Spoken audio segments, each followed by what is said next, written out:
growing up in Africa, I know like racism is not really a thing, right? No. Like, yes, we have colorism, but racism is a whole different conversation. And for you to be young, because you were like 17 years old when you went that way, for you to be a young man in this no man land, and then having, all these people looking at you wanting to take your life. I honestly, I still can't just imagine anything that you're saying, because it's so hard to picture that this is a real life, you know, situation that happened to you.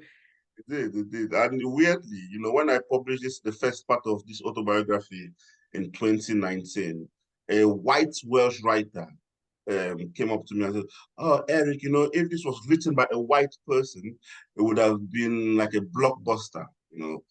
I'm like, but this is not fiction. This is my life. This is what happened.